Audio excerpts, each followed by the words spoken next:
तो नमस्कार दोस्तों, एक बार फिर से अपने YouTube चैनल पर आप सभी का बहुत बहुत स्वागत करता हूं। तो जैसे मैंने आपको बताया, कल मैंने वेटिंग के ऊपर बनाई। वेटिंग के काफ़ी क्वेश्चन थे और भी काफ़ी जवाब थे जो मैंने दिए।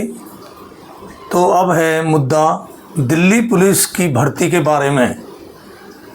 बच्चे पूछ रहे हैं कमेंटों में कि क्या दिल्ली पुलिस की भर्ती कब आएगी। तो वो जो भी उनके कमेंट हैं वो मैंने छांट के लिखे हैं, तो मैं बता रहा हूँ। तो सबसे पहले सवाल किया है कई बच्चों ने, क्या दिल्ली पुलिस की भर्ती सही समय पर आएगी या नहीं आएगी।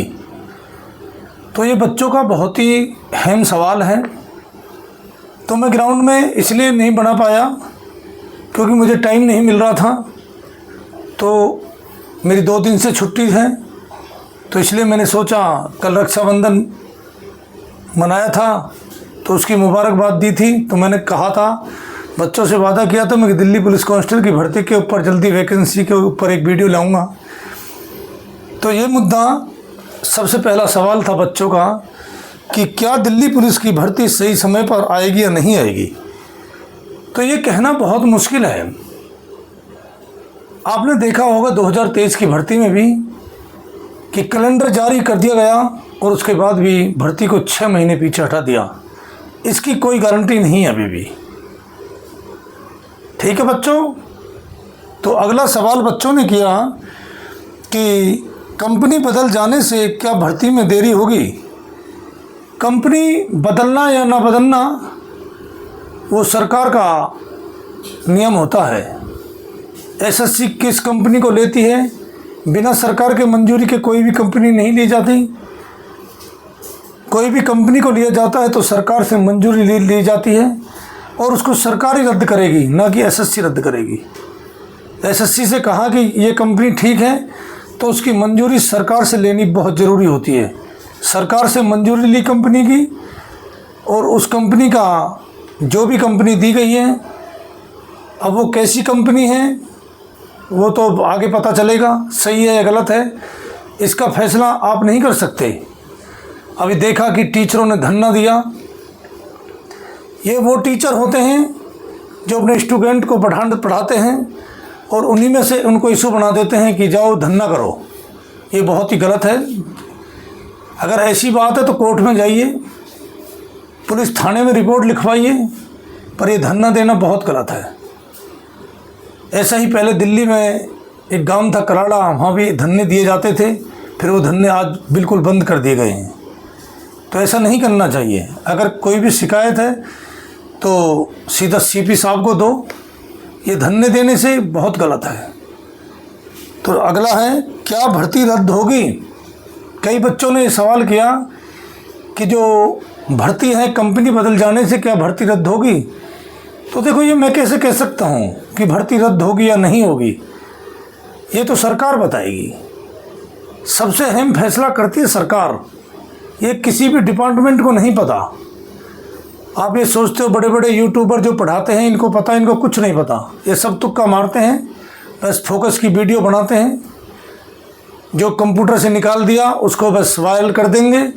आपने भर्ती में देखा पीछे, कभी कहा कि अगस्त में भर्ती आएगी, कभी कहा कि नवंबर में भर्ती आएगी, फिर बोले MOU सिग्नेचर हो गया, फिर एक वायरल किया 18 मार्च को 100% भर्ती आएगी। तो ये बड़े बड़े यूट्यूबरों ने इसका धंधा बना दिया। तो मैंने इन चीज़ों को चारों को बिल्कुल नकार दिया कि ये फर्जी हैं चारों के चारों। ये बिल्कुल गलत है जो बता रहे हैं। फिर मैंने जनवरी में ही बताया कि इस तरीक़ा से हर साल के लिए नियम बनाया गया है। क्या सरकार उस नियम को मानेगी हर साल भर्ती का। तो ये सबसे पहले वीडियो मैंने डाली, फिर इसकी नकल सभी बड़े बड़े यूट्यूबरों ने मेरी नकल कर दी। जब देखा कि ये तो सच्चाई बातें बोल रहा है तो इसकी नकल कर दो। तो अगला क्वेश्चन है, भर्ती पीछे हटने से क्या परीक्षा में देरी होगी। तो बच्चों, सबसे पहले मैं ये बात बताना चाहता हूँ, परीक्षा देरी की तो बाद की बात है। सबसे पहले है फार्म का खुलना। पहले फार्म तो खुलने दो। अब आप कह रहे हो कि परीक्षा बाद में होगी, पहले होगी, ये तो बहुत बाद की बात है। अरे पहले भर्ती तो खुलने दो। जब भर्ती नहीं खुल रही तो परीक्षा तो बहुत बाद की बात है। आपने देखा कि मार्च 2023 में कैलेंडर जारी हुआ था, पता आपको? हाँ, ये भी सवाल है कि क्या कैलेंडर फिर से जारी होगा, ये भी सवाल है बच्चों का। कई बच्चों ने लिख के देखा, भेजा मेरे पर कि क्या कैलेंडर फिर से जारी होगा। तो ये मैं क्या कैसे कह सकता हूँ? कैलेंडर तो 2023 में भी जारी हुआ था। आपने देखा कि मार्च में कैलेंडर जारी कर दिया गया, फिर उसको हटा दिया गया। ये तो सामने का सबूत है। फिर सितंबर में उस कैलेंडर को जारी किया गया।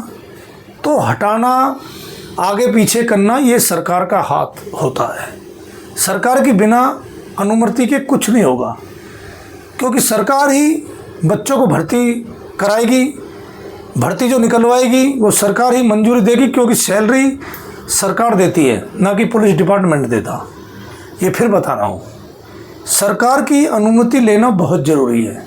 और जब तक सरकार नहीं देगी, जब तक कोई भी भर्ती या कैलेंडर ये आगे पीछे हटते रहते हैं। आपने देखा होगा अभी पीछे पासिंग आउट हुई थी, तो पासिंग आउट का कोई समय नहीं होता, आगे पीछे भी हट जाती है पासिंग आउट है। तो ऐसे ही हर चीज़ का नियम होता है। भर्ती का हटना, पीछे जाना, इसका ये सब सरकार के ऊपर निर्भर होता है। आप ये कहो नोटिफिकेशन भी आ जाता है, कई बार नोटिफिकेशन हट जाते हैं। आपने देखा होगा बच्चों, ऐसा कुछ नहीं है। फिर मैं बताना चाहता हूँ, अब आप ये कहो कि भर्ती तो अगले साल चली गई, 2026 में खुली, तो 1 जनवरी से भी ले लेंगे।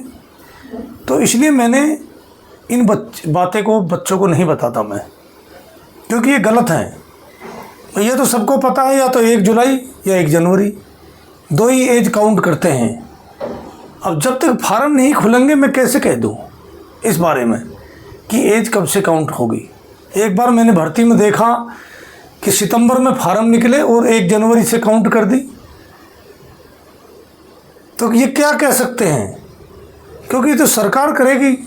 जो ऊपर से नियम आएगा सरकार का बन के, उसका पालन डिपार्टमेंट को करना पड़ेगा, और सीनियर ऑफिसर्स उस पर ऑर्डर करते हैं, फिर वो ऑर्डर ही मान्य होते हैं। तो ठीक है, मैंने दिल्ली पुलिस के बच्चों के ऊपर, ये वैकेंसी के ऊपर वीडियो बनाई है। और भी अगर आपको कमेंट अच्छे लगते हैं तो वो कमेंट लिखो। मैंने कल कमेंटों के ऊपर वीडियो बनाई, ज़्यादातर वेटिंग लिस्ट के ऊपर थे सवाल, महिला के प्रेग्नेंट के ऊपर भी सवाल थे, कोई एनसीसी के ऊपर थे। जो भी आपको लगता है कि सर ये नहीं बताया, तो आप पूछो, क्योंकि आप मेरे बच्चे हो और पूछने का हक आपका है। और मेरा काम है बच्चों को सही रास्ता दिखाना। अगर गलत रास्ते पे भटकोगे तो एक दिन पछताना पड़ेगा, ये फिर बता रहा हूँ। जैसे फिजिकल में आज भी पछता रहे हैं वो बच्चे जो अच्छे अंक लिए और एक यूट्यूबर के बहकाई में आ गए कि मेरिट इतने अंक पे लगेगी। तो मैं ये फिर बताना चाहता हूँ, बच्चों अपने करियर को मत खो। एक छोटी सी गलती आपके करियर को ख़राब कर देती है। मैं फिर बता रहा हूँ, देखो मैंने बताया कि 13 जनवरी से फिजिकल होंगे। आज वो बच्चे मेरे ऑफिस में आकर मुझे बधाई दे रहे हैं कि सर आपका मैं शिष्य हूँ। अभी और भी बच्चे आने की उम्मीद है जो मेरे चैनल से जुड़े, जिन्होंने 13 जनवरी के फिजिकल के बारे में अच्छी राय ली। तो इसी तरीक़ा से मैं आपको जानकारी देता रहूँगा। तो ठीक है बच्चों, आज मैं इस वीडियो को यहीं समाप्त करता हूँ। मिलते हैं अगली वीडियो में। जय हिंद।